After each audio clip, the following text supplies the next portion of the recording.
Bonjour à tous. De nos jours, il devient de plus en plus évident que nous devons prendre soin de notre âme et chercher à nous accrocher à une véritable source de soutien, de confort, de force et de protection. Bien-aimés dans le Seigneur, ne perdez pas votre temps à chercher à gauche et à droite, car seul le Seigneur Jésus-Christ répond à tous ces critères. En effet, comme nous le voyons, seul Jésus-Christ est capable de tout faire, de tout donner, de tout vaincre, étant la source divine de toutes choses et ayant à son titre une autorité totale sur tout, y compris même sur les pièges que Satan peut tendre. Parce que si vous vous en souvenez, Satan a tendu les pièges au Seigneur Jésus, mais a été vaincu par le Seigneur qui a triomphé à chaque fois. Et tout comme il a attaqué Jésus, le diable dans son ambition perverse est déterminé à ruiner les promesses et les bénédictions des enfants de Dieu en leur tendant également des pièges. Après avoir passé en revue le premier piège qui est le piège de la nourriture, aujourd'hui nous allons nous concentrer sur un autre piège qui est le piège de la présomption. Maintenant, notez bien qu'avoir la connaissance de ces pièges n'est pas seulement une chose à garder dans votre cœur et dans votre esprit, mais aussi un appel à vous lever en tant que soldat du Christ, à être sobre et vigilant et à combattre en vérité et en esprit. Sans perdre beaucoup de temps, commençons. Aujourd'hui, nous allons lire le livre de Matthieu, le chapitre 4, du 5e au 7e verset, qui se lit comme suit. Le diable le transporta dans la ville sainte, le plaça sur le haut du temple et lui dit, « Si tu es fils de Dieu, jette-toi en bas, car il est écrit, il donnera des ordres à ses anges à ton sujet, et ils te porteront sur les mains, de peur que ton pied ne heurte contre une pierre. » Jésus lui répondit, « Il est aussi écrit, tu ne tenteras point le Seigneur ton Dieu. » Amen. Ici, nous pouvons voir qu'après l'échec de son premier piège, qui est le piège de la nourriture, le diable a tendu un autre piège à Jésus.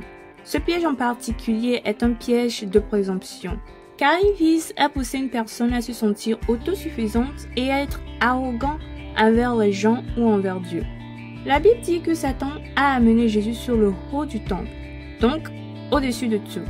Et c'était dans le but de premièrement générer de l'orgueil en lui, afin de le pousser facilement dans son piège.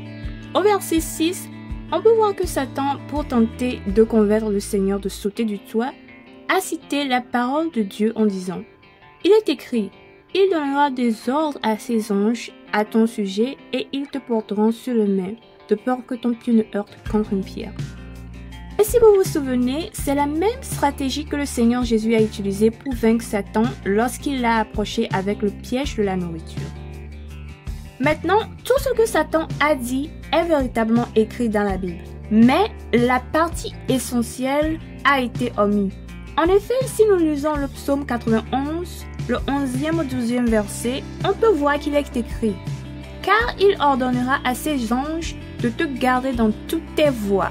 Ils te porteront sur la main de peur que ton pied ne heurte contre une pierre. » En considérant ce qui est écrit ici, nous pouvons clairement voir que Satan a sauté la partie qui dit « dans toutes tes voies ».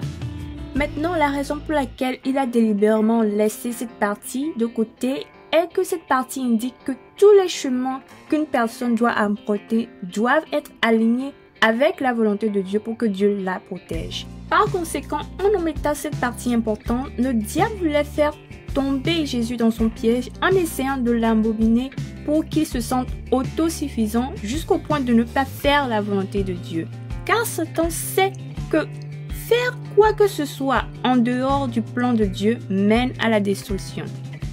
Cependant, Jésus n'a pas été dupé par la ruse du diable. La Bible dit qu'il a répondu « Il est aussi écrit, tu ne tenteras point le Seigneur ton Dieu. » Et c'est parce que la déclaration prononcée par le diable n'apportait aucune paix au cœur du Seigneur Jésus. Au plus profond de lui-même, Jésus savait que s'il faisait ce que le diable lui demandait, il n'accomplirait pas la parole de Dieu telle qu'elle est vraiment écrite, mais tenterait plutôt Dieu. Cela dit, vous devez savoir que Satan utilise le piège de la présomption pour pousser les gens à désobéir à Dieu afin que leur vie puisse être détruite. Pour cela, il peut utiliser votre propre potentiel contre vous en installant en vous un esprit d'orgueil. Et en vous donnant l'impression que les transgressions sont légitimes, tout en communiquant des paroles partielles ou incorrectes de Dieu pour vous attirer dans le péché. Cependant, tout comme Jésus-Christ, vous devez avoir l'esprit de discernement et connaître les vraies paroles de Dieu pour qu'à aucun moment vous ne tombiez dans les pièges du diable.